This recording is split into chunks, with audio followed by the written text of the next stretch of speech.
Deretan gedung pencakar langit di pusat kota Jakarta pastinya jadi bangunan paling penting dan sibuk di kota ini. Gedung-gedung ini pun jadi bagian ikonik dari kehidupan modern ibu kota. Tapi anak Jakarta, jauh sebelum eksistensi hutan beton ini, puluhan tahun yang lalu ada loh bangunan-bangunan yang tidak kalah sibuknya dan menjadi perintis kemajuan infrastruktur di Jakarta. Tapi sayangnya, bangunan fungsional yang dulu berdiri kokoh ini sekarang terbengkalai dan tinggal cerita. Apa saja? Yuk kita mulai ceritanya.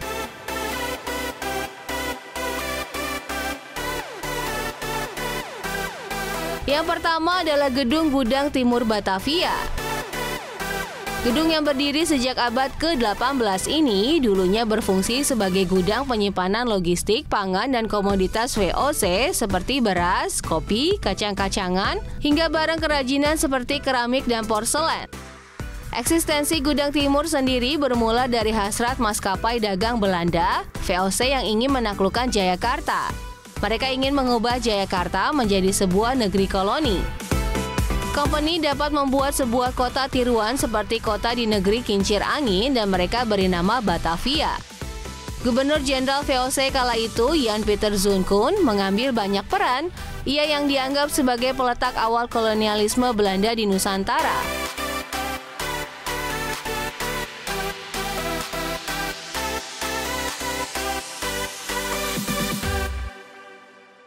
Kun pun dapat menaklukkan Jayakarta pada 1619 dan pembangunan kota Batavia mulai dilakukan.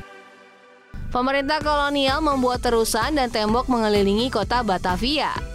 Kun tak lupa melengkapi pembangunan Batavia dengan mendirikan sebuah pusat pemerintahan berupa Kastil Batavia yang dikelilingi oleh benteng. Inilah awal mula Batavia tersohor sebagai salah satu pusat perdagangan rempah dunia. Bersamaan dengan itu, dibangun pula banyak gudang penyimpanan bahan makanan, salah satunya Gudang Timur Batavia. Mirisnya, gedung yang menjadi saksi kejayaan kota Batavia sebagai pusat perdagangan pada masa itu, kini hanya menjadi bangunan usang terbengkalai. Kebanyakan dinding bangunan rusak dan tertutup pohon dan akar menjalar, belum lagi halaman gudang yang dijadikan lahan parkir truk, bahkan ada juga loh yang menggunakannya sebagai tempat pemakaman. Ironis ya, anak Jakarta.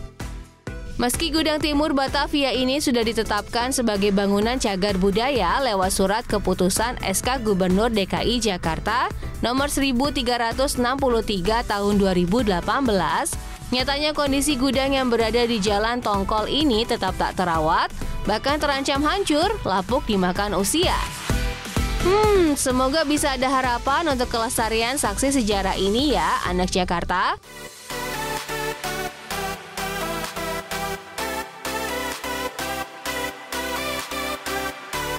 Oke, makan gula-gula sambil berdansa. Dari gudang tua, sekarang kita ke bandara.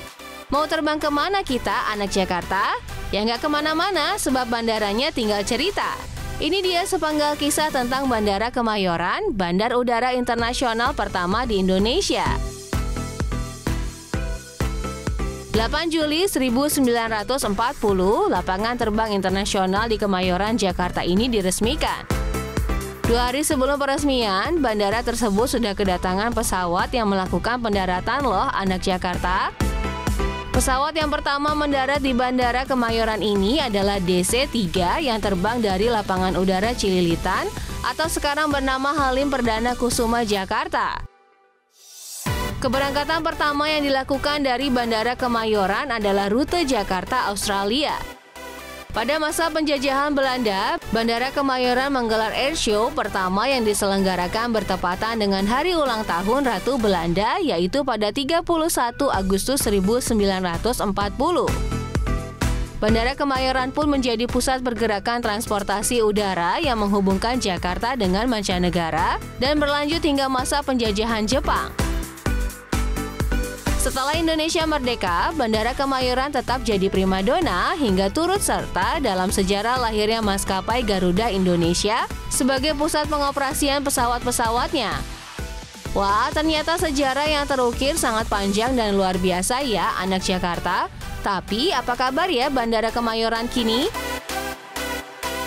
Tak berbeda jauh dengan Gudang Batavia, bandara yang pernah jadi latar komik Tintin ini kini juga sangat memprihatinkan. Semenjak Bandara Soekarno-Hatta dibuka, aktivitas penerbangan mulai dialihkan.